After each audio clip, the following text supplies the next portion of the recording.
Yang balik lagi di propaganda program sepak bola. Untuk Anda. Mantap banget. Kak, kalau misalnya kita bicara soal timnas Prancis ya, kita kan udah ngebahas kalau timnas Prancis ini dia masuk final 98, Betul. 2006, 2018, 2022. Tapi ada satu Piala Dunia di antara itu yang ingin mereka lupakan. Gagal banget yaitu Piala Dunia 2010. Jadi di Piala Dunia 2006 Prancis ini berhasil maju sampai final. Tapi mereka dikalahkan Italia di babak adu penalti. Tentu Prancis ini ingin lebih baik lagi kan di Piala Dunia selanjutnya. Tapi semuanya kini sudah berbeda. Waduh. Prancis ini pada Piala Dunia 2010 jelas begitu tinggi waktu itu. Apalagi mereka menjadi juara pada Piala Dunia 98 dan Piala Eropa 2000. Prancis juga mencapai final di 2006 ya, walaupun ya itu juga insiden Zidane ya, kalau enggak mungkin bisa juara. Sekarang kan jadi penyanyi ya. Zidane. Namun yang tidak diperhitungkan waktu itu adalah kiprah mereka pada Piala Eropa 2008 yang menurut Florent Malouda ini salah satu pemainnya bagai sebuah bencana. Nah, kegagalan di Piala Eropa 2008 itu tuh mengganggu banget sebenarnya. Soalnya situasi di skuad Prancis tuh lagi nggak baik lah. Soalnya mereka ini cuma meraih 1 poin di Euro 2008 dan jadi juru kunci. Sejumlah pihak pun saling menyalahkan soal kegagalan di Euro tersebut. Sialnya, Piala Dunia ini semakin dekat. Sementara Prancis punya banyak masalah yang belum terselesaikan gitu. Nah, ini salah satu masalahnya katanya Malouda memberi contoh pada Piala Dunia 2006. Skuad Prancis tengah mengalami kekacauan. Untungnya waktu itu masih ada Zidane dan Lilian Thuram yang memilih kembali dari masa pensiun mereka untuk ke timnas lah, jadi abang-abangannya. Lalu keduanya mengembang segala masalah timnas Prancis tersebut. Jadi ya mereka handle dulu lah. Dihandle sama si Zidane dan juga Thuram. Malouda ini menganggap kalau Zidane dan Thuram adalah pemimpin yang sebenarnya. Wah. Para pemain lain tuh ya udah tinggal ngikutin dia lah, kayak Lia Eden lah gitu. Wah, jadi sekte. Saat situasi sedang kisruh, lalu Zidane datang. Suasananya langsung berubah menjadi baik. Wah, kasih ceramah mungkin. Bener. Itu kayak di film horor Kak. Oke. Situasi lagi genting, banyak setan, terus datang Pak Haji. Bener, emang harus ada sosok. Kecuali di film-film horornya Joko Anwar. Wah, gak mempan. Pak Hajinya mati semua. Udah gitu Pak Hajinya batuk. Batuk Haji. Malah ganggu. Aduh. Jadi kepercayaan diri para pemain Prancis itu berbalik dan mereka merasa kalau Prancis adalah bagaikan tim terbaik di dunia. Wah, gitu. Segitunya ya. Sosok itu pentingnya. Nah, sayangnya serupa tidak terjadi untuk generasi 2010 ya. Di skuad Prancis saat itu tidak ada yang mampu bersuara. Dibekap mungkin ya. Dibekap. Kok dibekap dibungkam. Kenapa saya dibekap? Padahal ya dibungkam ini seragam. Astaga.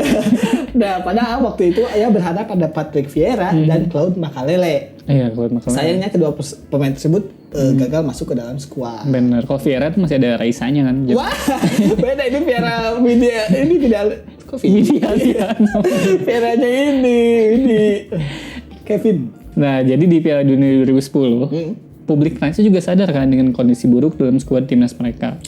Apalagi sebelumnya Prancis ke Piala Dunia ini lewat proses yang curang. Waduh. Ketika Thierry Henry menahan bola dengan tangannya di laga playoff melawan Irlandia. Sebanyak 60% pembaca Likit percaya kalau Uruguay, Meksiko, dan Afrika Selatan punya peluang lolos lebih besar ketimbang Prancis dari fase grup gitu. Nah, permasalahan Prancis sudah dimulai sejak di camp pelatihan. Digelar di sebuah resort ski di wilayah Taines namanya. Ada ini dipilih sebagai udah gue internasional. Benar juga. Ada ini dipilih sebagai bentuk aklimatisasi agar pemain bisa cepat beradaptasi. Kalau Mbak Fani itu apa ya? Mbak Fani? Fani yang di Twitter itu. Aduh, saya lupa lagi. Asma librasi. Asmara yang terkalibrasi. Berlibat. Aduh, waktu itu kan si penyerangan Piala Dunia ini berada di daerah dataran tinggi di Apselnya, makanya mereka memilih tempat ini gitu agar pemain bisa cepat beradaptasi. Namun camp pelatihan ini justru menjadi bumerang. Nah, waktu itu Lassana Diarra bukan Jamrud ya? Wah, bukan gitu. Bumerang ini beda lagi. Lassana Diarra itu menderita sakit usus dan kram perut karena efek ketinggian di wilayah tersebut. Oh, jadi ada pengaruhnya sama makanan juga. Pun dengan William Gallas dan Nicolas Anelka yang terjatuh dari sepeda dan motor roda 4. Itu kan enggak ngaruh. Karena ini memang mereka ugal-ugalan. Enggak kayaknya di dataran tinggi kan mungkin susah gitu udara aja. Tapi ya ini mah bukan ini ya. Iya, jatuh dari motor biasa aja. Itu mah emang kelalaian aja. Nah, karena banyaknya pandangan negatif dari para penggemar, mereka pun pindah di sebuah kompleks mewah dengan keamanan tinggi di Samudra Hindia. Makin jauh. Makin dong. jauh. Namun para pemain mulai berkelahi satu sama lain. Wah, ini. Karena nanti itu bakal pada mati semua. Yang hidup cuma satu. Kenapa jadi survival itu? Salah satunya adalah cerita Yohan Gorchov yang dimusuhi para pemain yang lebih senior. Aduh. Soalnya dia nggak respect. Wah, ampun senior. Bahkan di laga melawan Uruguay, konon Nicolas Anelka sama Frank Ribery ini menolak mengumpan pada gor. Wah, sebetulnya ya. Nah, mantan kapten Prancis Zidane tuh mengkritik Domenech. Itu saja. Ia bilang kalau mantan pelatihnya itu bukanlah seorang pelatih. Tapi mungkin dia aduh, saya nggak nyampe lagi. Skip. Domenech ini apa ya? Soalnya ia sudah tidak mampu mengendalikan skuadnya sendiri. nggak boleh bilang gitu, mau dipecat kamu. Siapa? Apa kamu maneh-maneh? Domenech. Aduh. Dipin baru tahu loh. Do kamu harus. Kamu, iya. Bukan Domenech. Do anjen. Jadi kan harusnya yang mengendalikan skuad itu pelatih yang pertamanya, tapi si Domenech ini menurut Zidane tidak bisa tuh mengendalikan skuadnya sendiri. Si Zidane ini merasa tidak ada kerja sama tim di skuad Prancis. Ya. Para pemain seperti tidak mau main bersama-sama, tapi lebih ke mengandalkan kemampuan individu. Nah, puncaknya ini ternyata di laga melawan Meksiko. Posisi Gorkov ini digantikan oleh Florent Malouda dan Domenech mengubah 6 pemain di laga itu. Prancis pun kalah 0-2 dengan performa yang mengerikan. Anelka pun diganti setelah terlibat perselisihan dengan Domenech dan dikeluarkan dari skuad. Aduh, hampir berantem. Nah, ada juga cerita pemain ini banyak yang tidak mau berlatih. Jadi Prancis ini kan akan menghadapi Amerika Selatan di pertandingan terakhir. Mereka pun akan melakukan perlarian terbuka yang dihadiri wartawan serta masyarakat umum. Biasanya kan kalau lagi event Piala Dunia latihannya ditonton ya. Nah, awalnya ke-21 pemain berlari mengelilingi lapangan standarti. Sementara Domenech malah lari ke tukang seblak.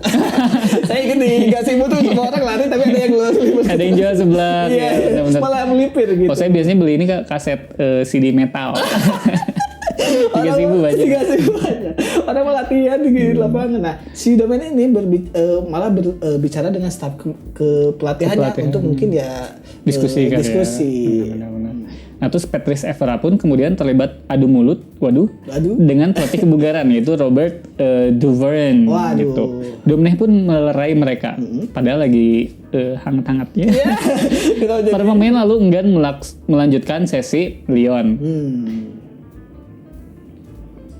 Dia bingung dengan jam sendiri.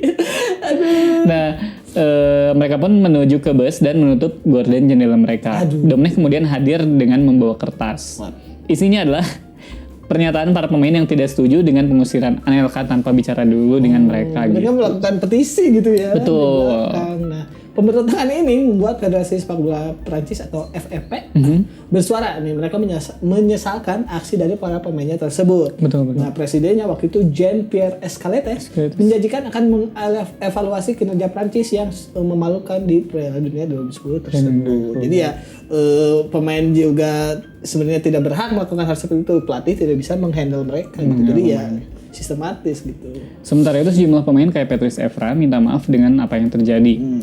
Namun kekecewaannya tersebut tersirat kalau Evra ini sebenarnya nggak senang dengan Domenech yang tak membiarkannya memimpin rekan-rekan timnya saat ada masalah.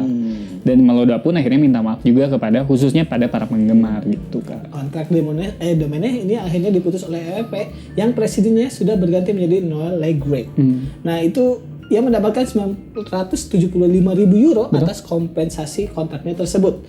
Sementara itu, Anelka mendapatkan hukuman larangan bertanding di 18 laga timnas Prancis. Hukuman ini cuma membuat Anelka tertawa karena toh ia sudah pensiun dari pertandingan internasional. Padahal udah pensiun. Betul, karena emang gak akan main lagi di timnas. Nasib timnas Prancis untungnya diselamatkan dengan hadirnya generasi-generasi baru yang kemudian membawa mereka menjuarai Piala Dunia 2018 dan juga ke final Piala Dunia 2022. Ternyata Prancis juga ada momen terpuruknya banget Sisi kelamnya lah. Sisi kelamnya. Itu tadi bahasan kami soal Prancis di Piala Dunia 2010. Jangan kemana-mana, tetap di Propaganda Program Sepak Bola untuk Anda. Mantap.